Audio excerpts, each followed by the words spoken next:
बिस्मिल्लाहिर्रहमानिर्रहीम, अस्सलाम वालेकुम। Welcome to my channel life with Sahar Parvez. कैसे हैं आप सब? मैं उम्मीद करती हूँ आप सब बिल्कुल खैरियत से होंगे। मेरी वीडियो को वक्त देने का बेहद शुक्रिया। आज मैं आपसे शेयर कर रही हूँ आलू गोभी की सब्ज़ी, जिसे फूल गोभी भी कहते हैं और कॉलीफ्लावर भी कहते हैं। तो चलें स्टार्ट करते हैं हम अपनी वीडियो। गोभी ले ली है मैंने 3 पाव या 700 ग्राम। प्याज ले लिया है मैंने 2 मीडियम साइज़ के। आलू ले लिया 1 बड़े साइज़ के। टमाटर 2 दरमियानी साइज़ के। ऑयल ले लिया है हाफ कप। अदरक लहसुन का पेस्ट लिया है 1 टेबल स्पून। नमक 1 टेबल स्पून। हल्दी हाफ टी स्पून। पिसी हुई काली मिर्च हाफ टी स्पून। पिसी हुई लाल मिर्च 1.5 टी स्पून। हरा धनिया 2 टेबल स्पून और हरी मिर्ची ले ली है 3 अदद। अब एक पैन ले लिया है, पैन में डाल दिया है ऑयल हाफ कप और फिर सबसे पहले मैं इसमें आलू फ्राई कर लूँगी। आलू को फ्राई करके निकाल लेना है। इसको बिल्कुल फुल फ्राई नहीं करना है, बस ये हल्का सा देखिए ब्राउन ब्राउन सा कलर आ जाएगा ना इसमें, गोल्डन सा, तो बस इतना ही इसको फ्राई करना है। जैसे जगह जगह ब्राउन ब्राउन सा कलर हो, बस इतना ही इसको फ्राई करना है। अब इसको निकाल के एक साइड पे रख देंगे और फिर प्याज इसमें डाल देंगे। प्याज को कर लेंगे ब्राउन। प्याज ब्राउन हो जाएगी तो फिर उसके बाद हम इसमें अदरक लहसुन का पेस्ट ऐड कर देंगे।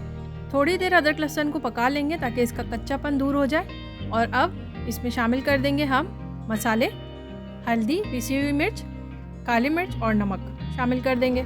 इसको कर लेंगे अच्छी तरह से मिक्स।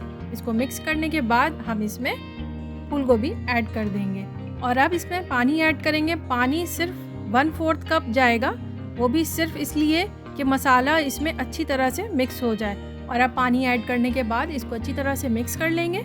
पानी ऐड होने की वजह से मसाला अच्छी तरह से इसमें मिक्स हो जाएगा आपस में। सब्जियों को वैसे भी ज़्यादा पानी की ज़रूरत होती नहीं है, बस सिर्फ इतना ही चाहिए होता है पानी कि बस मसाला अच्छी तरह से मिक्स हो जाए।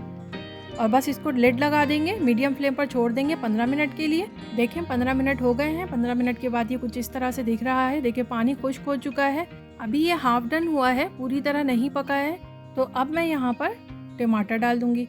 टमाटर को देखें इसी तरह से आप भी डालिएगा, बस ये इस तरह से मिक्स नहीं करना है। इसको डालने के बाद, टमाटर को डालने के बाद मिक्स नहीं करना है, क्योंकि इसको सॉफ्ट करना है तो ये इसकी स्टीम में ही टमाटर सॉफ्ट हो जाएंगे। फिर दोबारा से हमने लिड लगा कर रख दिया था 10 मिनट के लिए और अब 10 मिनट के बाद देखिए टमाटर सॉफ्ट हो गए हैं। और अब मैं यहाँ पर आलू शामिल कर दूँगी, क्योंकि आलू भी कच्चे ही हैं, सिर्फ फ्राई किए हुए हाई फ्लेम पे। आलू शामिल करने के बाद मीडियम टू लो फ्लेम पर मैंने इसको रख दिया था लिड लगाकर 5 मिनट के लिए। और अब देखिए 5 मिनट हो गए हैं। 5 मिनट में ये टमाटर जो है वो सॉफ्ट हो गए हैं। और अब मैं इसको मीडियम फ्लेम पर रख दूँगी लिड लगाकर 10 मिनट के लिए। 10 मिनट के बाद देखिए इसका पानी वगैरह बिल्कुल खुश्क हो गया है, आलू गल चुके हैं। और अब मैं इसको हाई फ्लेम पे भून लूँगी। इसको हम इतना भूनेंगे कि ये लगना शुरू हो जाएगा, साइडों से इसके मसाले लगना शुरू हो जाएंगे। और अब मैं यहाँ पर हरी मिर्चें और हरा धनिया ऐड कर दूँगी। अभी भी मैंने हाई फ्लेम रखा हुआ है और अब इसको अच्छी तरह से अभी भी मैं हिलाऊंगी। देखिए साइडों से ऑयल हल्का हल्का सा दिखाई दे रहा होगा और इस पर चमचा बहुत ही एहतियात से चलाना है। अगर आप तेज़ हाथों से चलाएंगे या ज़्यादा चलाएंगे तो गोभी बिल्कुल चूर हो जाएगी। और अब देखिए मसाला बिल्कुल लगना शुरू हो गया, इसका मतलब हमारे आलू गोभी की सब्ज़ी ज़बरदस्त सी बिल्कुल रेडी है। और अगर गोभी से किसी को स्टमक प्रॉब्लम हो जाती है तो आप पकाने से पहले इसको एक ब्लांच दे दें। पतीली में पानी बॉयल करें, पानी जब बॉयल हो जाए तो गोभी को डाल दें। गोभी डालने के बाद पानी एक दफ़ा बॉयल हो जाए तो फिर उसको स्ट्रेन कर लें स्ट्रेनर से और फिर उसके बाद आप इसको पका सकते हैं। और दूसरा, अदरक लहसुन का इस्तेमाल ज़्यादा कर दें, जितना हम नॉर्मल करते हैं उससे थोड़ा सा ज़्यादा, यानी 1 टेबल स्पून अगर हम डालते हैं तो 1.5 टेबल स्पून ऐड कर दें आप अदरक लहसुन। तो इंशाल्लाह इससे स्टमक प्रॉब्लम नहीं होगी।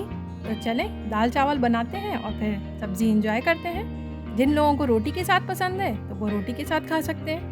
तो कैसी लगी मेरी ये वीडियो मुझे ज़रूर बताइएगा। अगर अच्छी लगी हो तो मेरे चैनल को लाइक करें, सब्सक्राइब करें, शेयर करें अपनी फैमिली से, फ्रेंड्स से और बेल आइकन को ज़रूर प्रेस करें ताकि मेरी हर आने वाली वीडियो की नोटिफिकेशन आपको मिलती रहे। फिर मिलूंगी अपनी नेक्स्ट वीडियो में इंशाल्लाह। तब तक अपना और अपनी फैमिली का रखें बहुत सारा ख्याल। अस्सलाम वालेकुम।